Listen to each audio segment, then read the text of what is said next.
It conquered almost all of Europe, an army that changed the balance of power across the continent and made its enemies fear its advance. Kings feared its power, and nations across Europe watched its rise with concern. But one campaign would turn this unstoppable force into a story of disaster. This was Napoleon's Grand Armée, one of the most powerful armies of its time. In 1812, Napoleon prepared a massive campaign toward Russia, believing another quick victory was waiting. Hundreds of thousands of soldiers gathered under one command, creating an army unlike anything Europe had seen before. They came from France and many different regions of Napoleon's empire. Infantry, cavalry, artillery, engineers, and supply wagons moved together in a huge military machine. On paper, this army looked almost impossible to defeat. It had already defeated powerful enemies across Europe and created a reputation of victory. Napoleon believed Russia would fall quickly after one decisive battle. But Russia refused to fight the war Napoleon wanted. Instead of standing in one place, Russian forces continued moving deeper into their own territory. They abandoned land, but they destroyed food, supplies, and resources behind them. The French army kept moving forward, but every step made survival more difficult. Long roads, exhaustion, hunger, and disease slowly weakened the soldiers. The army that once looked unstoppable was beginning to suffer. Then came the Battle of Borodino, one of the largest battles of the entire campaign. Napoleon achieved a battlefield victory, but the cost was enormous. Thousands of soldiers were lost, and Russia still refused to surrender.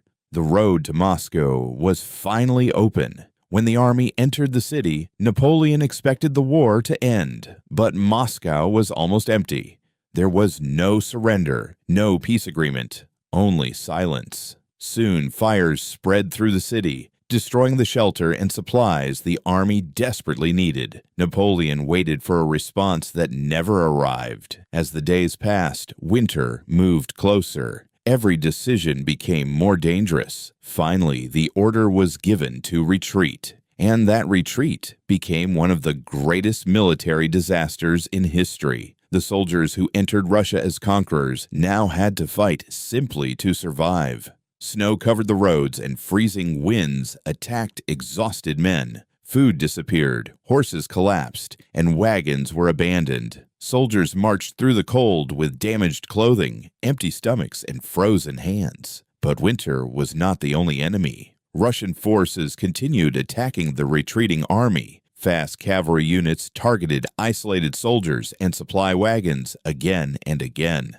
Slowly, discipline disappeared. The powerful army that once controlled Europe became a desperate line of survivors. Cannons were left behind. Flags that once represented victory were carried through a frozen nightmare. Then came the crossing of the Berezina River. It became one of the most desperate moments of the entire retreat. Bridges were built while enemy forces approached. Thousands rushed across the freezing water, trying to escape before it was too late. Some survived, many others were lost. By the time the remaining soldiers reached safety, the Grand Armée was destroyed. The army that entered Russia with incredible confidence returned as a shadow of what it once was. A force that conquered Europe could not conquer Russia, not because of one single battle, but because of distance, strategy, weather, hunger, and overconfidence.